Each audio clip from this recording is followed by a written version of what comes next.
In this video, I will show you how. 1. All the tap strafe options so you find a style you like. 2. Reload behind doors, knocked teammates, and more. 3. Use corded binds for multiple purposes and other related things. 4. Instant holster your weapons. Inspect button. And instant survival slot button. Wow. 5. Jump, crouch, and move while looting. Yeah, that's right. Move while looting, baby. 6. Have Discord toggle mute and Apex push to talk buttons on your controller. Everything shown in this video will not get you banned. For the past 1 year plus, the devs have been cool with it, so don't worry, this is all good. Alright, first we need to load up controller configuration. If you're familiar with this setting, then skip to the time on the screen. If not, don't worry, don't stress. You know, I'm gonna talk you through it, I'm gonna help you out. So, we're gonna load up Steam and go to Library. Find Apex Legends.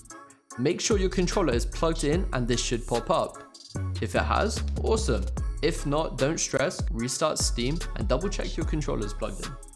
Number 1, I've made 3 guides on tap strafing. Each have different pros and cons. To make this easy for you, I'm going to leave the configuration in the description below so you can easily apply it without having to follow a complicated step-by-step process. Each version will be in the description below labeled V1, V2 and V3. V1. This is the oldest method. It uses R1 to tap strafe right and L1 to tap strafe left. Pros.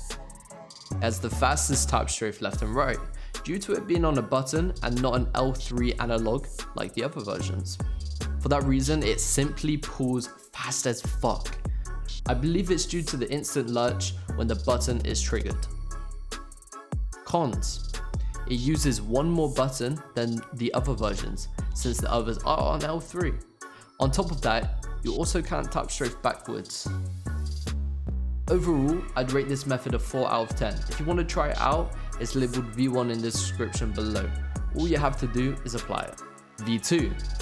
From feedback, I'd say this is the most used version by roller players. Pros. The tap strafe button is on L3, which is ideal as it only takes up one button unlike V1. On top of that, you can tap strafe backwards, which is also a bonus that you can't do with V1. Cons. It has the weakest lurch pull out of all the methods, but it's still really insane. Overall, I'm gonna rate this method a 7.4 out of 10. V3, the most up-to-date tap strafe option and the one I've been using for many months. Pros. Exactly like V2, however, it has stronger lurch due to the different activation type used. Meaning every tap strafe is stronger than version V2. Cons. Due to the activation type being different from V2, it feels a little strange at first and slightly different. I'm gonna guess that's why not as many people are using it as they got so used to V2. Personally, it didn't take me long to get used to it and I found it much better than the other versions. So I rate this V3 a solid 10 out of 10. Once you have applied the tap strafe version you want, head into the range to test it out. Each one works very similarly. Fuck my life. These are the most cracked tap strafe settings in the game. But do you know about the best gaming monitor that hit this industry? That's right, baby, I'm talking about today's sponsor, Sony InZone. The 27-inch killer monitor that's packed with 4K for those immersive story games, and it's got 144 Hz in its back pocket for when you want to go all out in a game of ranked. I would never promote something I didn't believe in, so trust me when I say I'm in love with this screen. And every passing day I'm thankful for this opportunity to work with the InZone team. When I'm editing or doing work off stream, I've got the H9 InZone headset on. It's got this sweet PC software feature where I can fine tune it to exactly how I like, and comfort is like it's like having two clouds wrapped around my ears. Look, why stop with the best roller settings out there? You should treat yourself to the best equipment too. Link is in the description below. Each one works very similar in terms that when you press the tap strafe button and hold it down, the function, the tap strafe function, will be activated. You're gonna want to slide, jump, and hold the button, the tap strafe button, that's what I'm talking about, and move your left stick to test it out. So just to repeat, to test out your tap strafe, you need to slide with momentum, jump, and hold the tap strafe button and move your left stick to test it out. Now, if you're using V1, you don't have to use your left stick to see it in action. If you are using V2 and V3, then you are going to want to use your left stick, as that is your tap strafe button. Now, mess around with it, it will make sense. Now you have picked your tap strafe version and applied it, we can move on to reloading behind doors and other objects that you can't do on controller normally. You'll need to decide which button you want this alternative bind to be on. Keep in mind, it can't be your interact/pickup/reload button that you have on your Apex settings already, as you'll still need that and can replace it with this. The Apex settings that you can replace it with, no issue, are the extra character action, the share button if you're on a PlayStation controller, or any other button on your roller that doesn't have an Apex function. Once you know what button you want it to be on, click it. Then click remove, and then press R, as that's your M&K reload button. Now you'll be able to use that button to reload behind knocked teammates, doors, and many other things. Moving on to number 3, corded buttons. They make a single button have another function. For example, I use ping on left arrow on the D-pad, but when I'm aiming in with a variable sight, like the 2 to 4, that left arrow on my D-pad is no longer a ping button, but it zooms in the optic. Look, this, for some reason Apex haven't incorporated this into their settings, but we can do it. We can do it our fucking selves.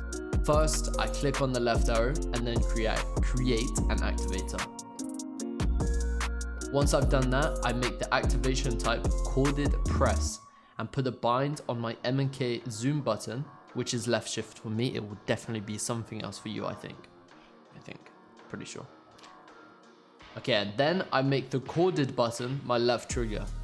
This means whenever I'm pushing in my left trigger, this function is active and the left arrow is no longer doing the original ping function, but is now my zoom button for sights.